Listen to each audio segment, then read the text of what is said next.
deadlift, felt really good. I like to tell my kids, the kettle's hot, let it burn sometimes, right? 470 felt really good today.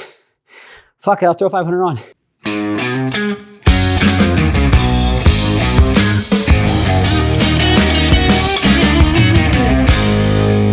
Here we go. We'll start today with some strength, some accessory pieces, some deadlifts, and then some accessory that I normally do with deadlifting, posterior chain, back extensions, and Nordics. And then we'll go into a workout. I don't know exactly. I kind of have an idea of some of the stuff I want to do in a workout, conditioning, but I don't have it completely made up. So hopefully a workout will come to me and we'll figure that piece out. Get to do a dude's trip this weekend. Boys. Did you play baseball? I did. Yeah. I played baseball through high school. Well, up until my sophomore year in high school. But that was my first sport, love was baseball. First sport I did organized as a kid, I was probably 7. It wasn't T-ball. I started after T-ball, but 7 to till high school, and loved baseball. And then I had an older brother, and when he quit baseball, I quit baseball too. And I was like, yeah, I'm gonna follow my bro. I'm a fucking idiot. How'd you get into wrestling? So I got into wrestling in 8th grade. So I remember the high school coach was walking through the middle school, and he goes, "You look like a wrestler. You should wrestle." And I was like, "That I did." And I went to wrestling. And my brother started wrestling in high school. He was in high school. He was a year older than me. And so he started wrestling in high school, and then so I started wrestling halfway through the season of 8th grade year. So I had a half season before I went into high school. But yeah, I fell in love. It was a love-hate relationship, right? Wrestling's a tough sport, but I love the grind. I love the heart. Me and my brother were scrappier kids. We got in fights, played every sport. We played every sport in the streets, not organized, and I say streets, but I mean going to a field, we'd play football, we'd go, whatever sport was in season or was on TV, we'd go play. We'd go play tennis, basketball, we'd go play basketball, we'd play baseball, football, we played a lot of roller hockey. So it's just it's all we did. And wrestling was just, unless you have someone in your family that wrestles, it's not a sport that is out there and you're like, oh yeah, the kids don't just pick up wrestling. Normally they have someone who also wrestled that they know, and that's how they get into it. And so, it was really cool though. I loved it. I, wrestled through high school, went into college for a year, and it just builds so many great characteristics, discipline, dedication. We had a great coach. My high school coach, Craig Martin, was such an awesome dude. And he put us through some really tough practices, and he was an All-American at D1 wrestler, and just a great guy. And I felt like my mental toughness, came from wrestling. College wrestling was harder. Physically, at the time where I was at in my life, my freshman year of college wrestling was harder than buds. And people always are blown away by it, but it was, I think it just also was where my mind was at too. I wasn't ready for that jump from the transition from high school sport to college sport is just so drastic. And you think, oh yeah, my high school was tough, and I'm a good wrestler, and then you go to college and you're like, I'm fucking just a chump. I'm literally just a practice dummy in the room getting my butt whooped every day. Truly attribute a lot of my mental toughness to wrestling, and a lot to my high school wrestling coach. He just had these sayings that I really loved, and he was actually one of the, pay the man. It's funny I say pay the man, and in high school we had to touch he always used to say, every day you come in here, you're making a deposit into the bank. And we'd have to go, he actually put a safe on the wall, and you had to go touch it as you left. And it was and then one day, you're going to have to, cash that out. And now you're going to have all these deposits you made, and you get to cash it out at your meets and at your tournaments and stuff like that. So yeah, he had a big impact on me. Have you connected with him since? No, I've seen him a couple times since I went into the military and everything. Very rarely. My mom will see him still here and there. He's still back in like the hometown. But he retired from coaching and years ago. But I remember when I found CrossFit, so I was still in St. Charles, and I went to something with him and I saw him and I was like, you got to get your wrestlers doing CrossFit, man. This was in like 05, 06. And I was like, Coach, I've never been in shape like this before in my life. And I was in great shape when it came to wrestling season. Like that was like one thing that helped me with being decent at wrestling with the little bit, with a shorter period of time wrestling. Like I didn't grow up, like a lot of, like the studs start wrestling 5, I started wrestling in 8th grade. So it's like, you're going to be okay, but you just don't have the mat time. But my conditioning was something that like helped me a lot. And I was like, Coach, I was in great shape during wrestling. You're like, but you got to get your guys doing CrossFit. Like you got to. And I don't think he listened. It's cool. It's cool to think back on and now, having kids and seeing their coaches and which ones are impacting them. And, also being able to, I didn't have a dad around to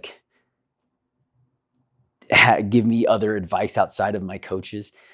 So it was like my kids, they have their coaches and I get to kind of step back and be dad for a little bit. But then, once they're off the field, I can have conversations with them about stuff. And so it's cool.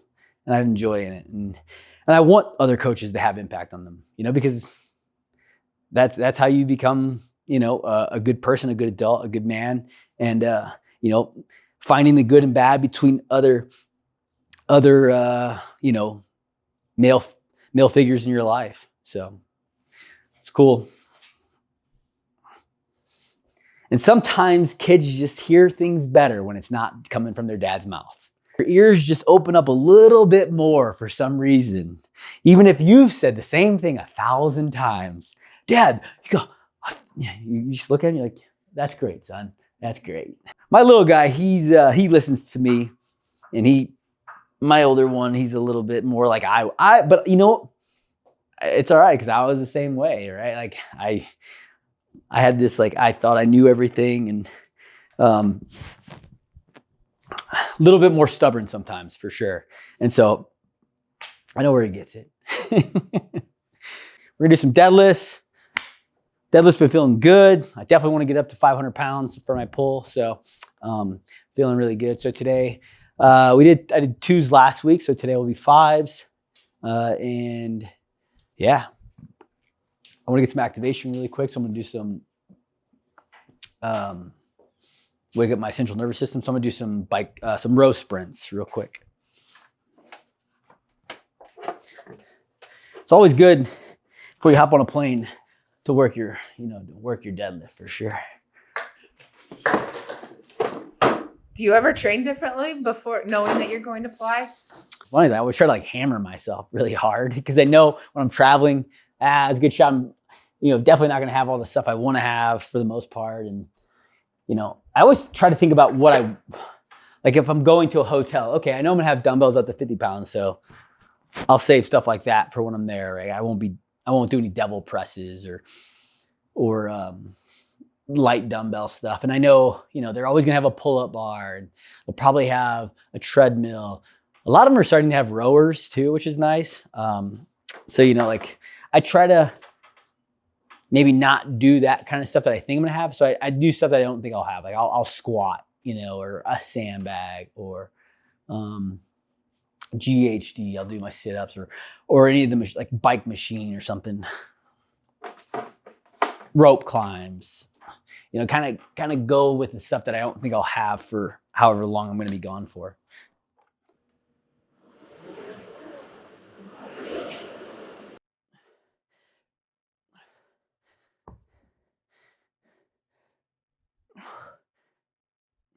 It's been feeling really good lately, so I'm due for a shitty day. You pulled a lot last month. Was it like 455 or 460? I feel like you pulled 65? 455 or 460, something like that, yeah. And that was just working up. No chalk. Yeah, no, that's right. It was no chalk. Yeah. No, I can't remember I don't think I had a belt on.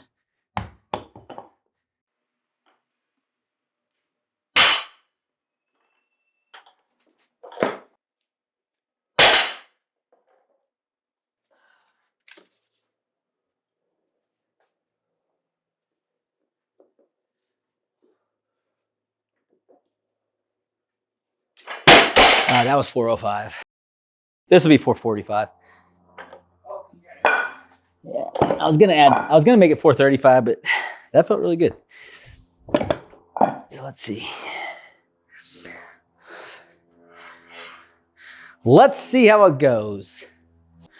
I used to fucking hate deadlifts, and like, it's crazy how now I kind of like them. Like I kind of like doing them a lot, actually, like almost too much. I'm like, no, you can't go heavy again today. Like it's hasn't been long enough. Why didn't you like them?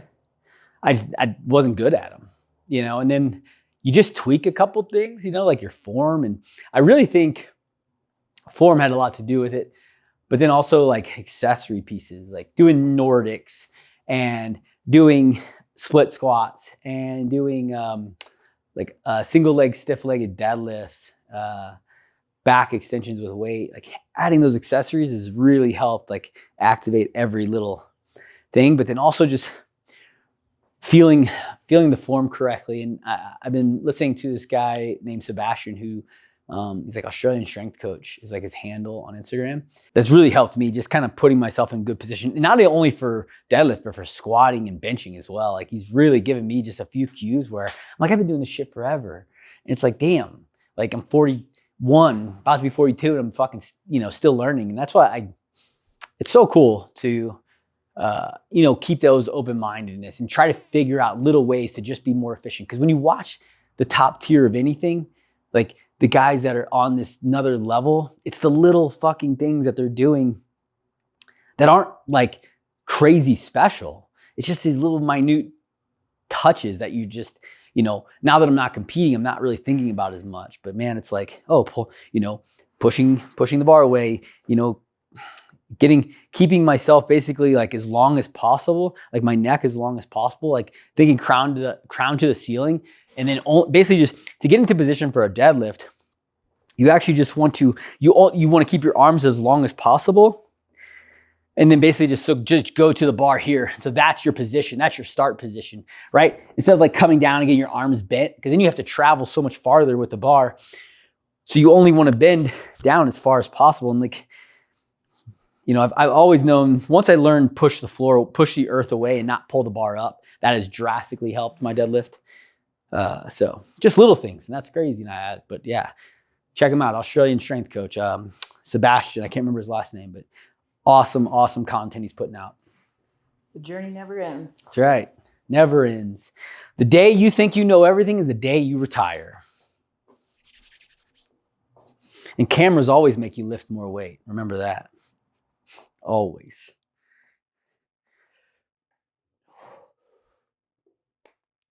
That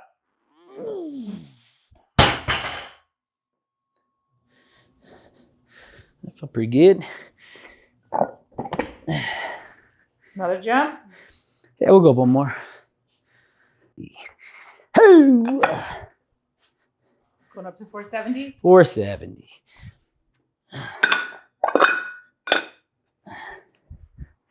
No, that's not right. Hold on. 55, 60. Yeah, no, you're right. It's 470. Maybe I'll throw a belt on. Try to get that 500. Trying. 465 was your max? 485. I pulled it like in the games one year after the 5K run.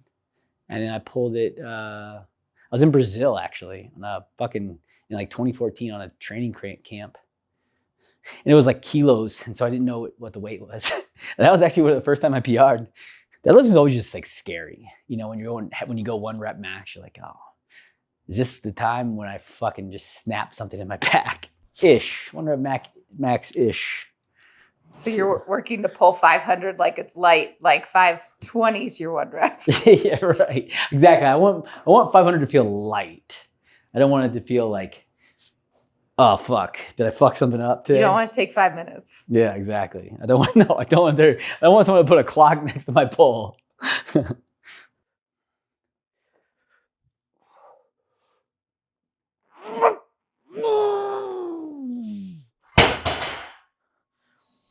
That felt really good, actually. Woo! Should we put it on? Should we put it on? Fuck. Fuck it, why not? If I'm gonna do it, it's gonna be today. We're gonna go for it.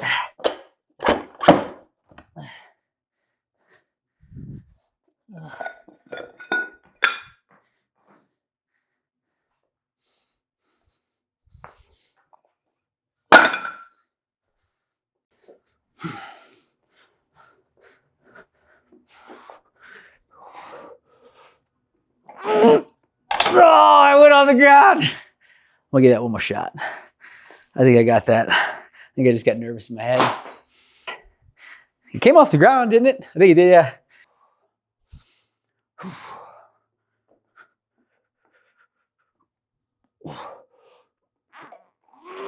Ah! Not today. It's all right. It's all right. Nice taste. Yeah, I'll give it. Hey, I felt it. It felt better than it's ever felt before. So that's good. I'll take it. I live to play another day. It's all right, you know? You're not always going to hit your goal, but at least I felt it. So I know it's coming. A couple more weeks, I think, of getting a little heavier, pulling a little heavier. So I'll get that 500. It's coming. It's coming. All right, we'll go back down and do our sets now.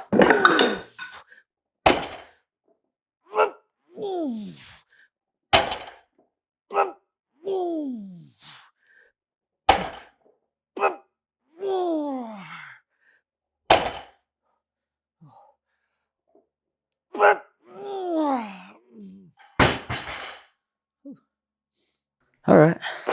I think I was expecting it to feel lighter, that first pull. And I was like, I think I didn't feel the weight. I didn't pull the slack out of the bar enough. So all of a sudden the weight hit me. I was like, whew. But then actually, the reps as I went felt better. Whew. That was good. So like, pulling the slack out of the bar is huge for deadlifting.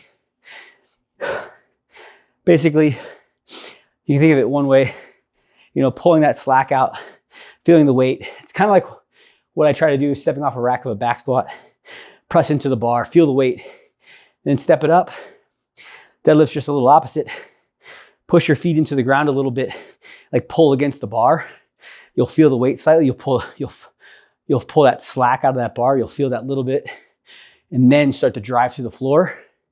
And that has really helped as well. When's the last time you attempted that? Oh gosh. I think I attempted it once before my knee surgery.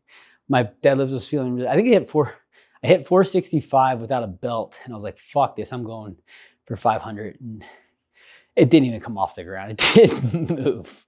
So today was more of a win than that. So yeah.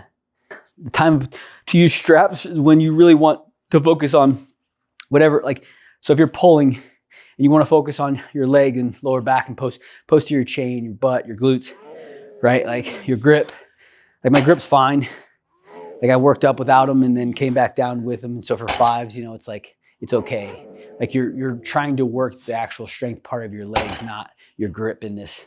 And people always ask me about why I go double overhand as opposed to over under. Over under, I feel stronger in, but double overhand, I feel like they're, you know, I read somewhere where a statistic is when you go over under, the likelihood of you tearing a bicep tendon goes up drastically in the hand that you go under with. And so that's why I've always switched now to double over for my deadlifts.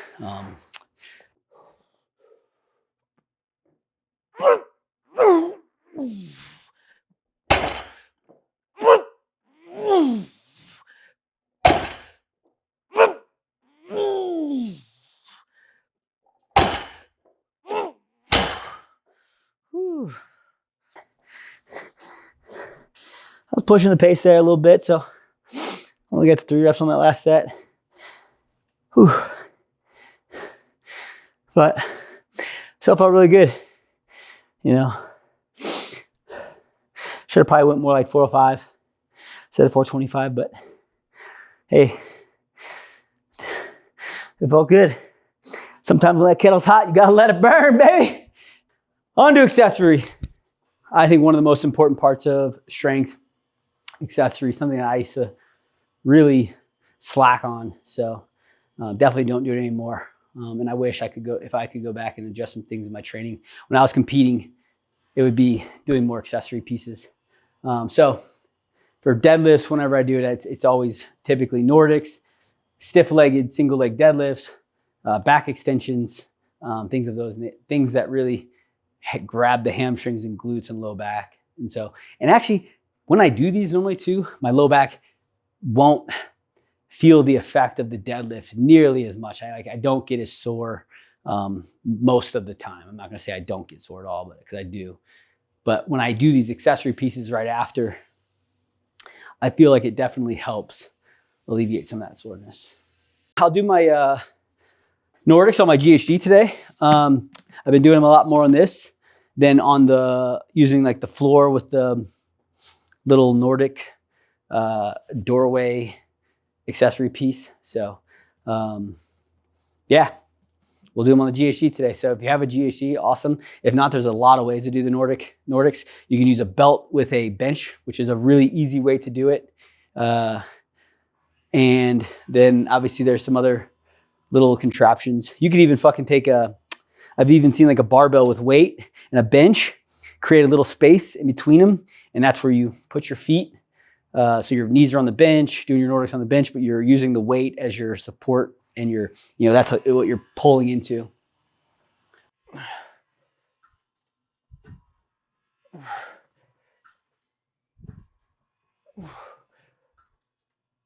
Said 3x8, but I did 10.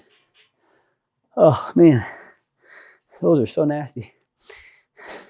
You want to feel like your hamstring. Make sure you get those hamstrings nice and loose before you do Nordics.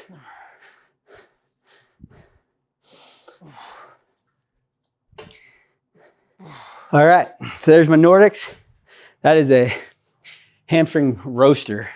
Love those. And since I started doing those, like definitely have felt, hamstrings feeling stronger, posterior chain feeling stronger.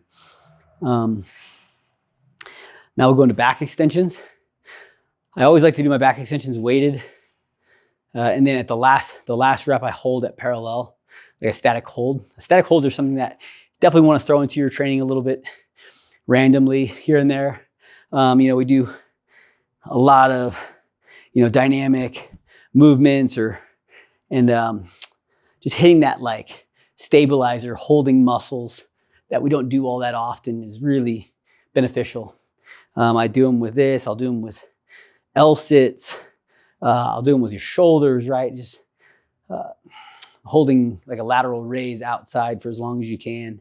Just changing it up, the stimulus up a little bit is always can be beneficial. So there's a lot of ways you can put weight for a back extension. You can hold the dumbbells in front of you.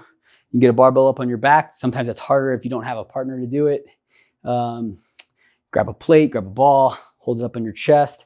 Do whatever feels comfortable. Then you just got to play with the loading. I like to do 10 to 12 reps. And then on my static holds, it's for either 30 seconds or max hold, whichever comes first, right? So if my max hold is 20 seconds, obviously that's the end of it. If I get to 30 seconds, I come down. And then typically, if I can hold the 30 seconds, it means I'm going too light. So add some weight to the hold. 70. Yeah, just because you get a little more room than a dumbbell with these, where a dumbbell hits the ground a little earlier. So I can get a little deeper into my back extension. So I'll do 3 sets of 10 reps back extensions, and then the last on the 10th rep, I hold it parallel to the floor for, like I said, max time or 30 seconds, whichever comes first. Oh yeah, these will hit the posterior. And so on your back extensions, you only need to come up 2 parallel to the floor. You don't have to do that like super over exaggerated arch at the top. Basically just get your back parallel to the floor and then come back down nice and controlled.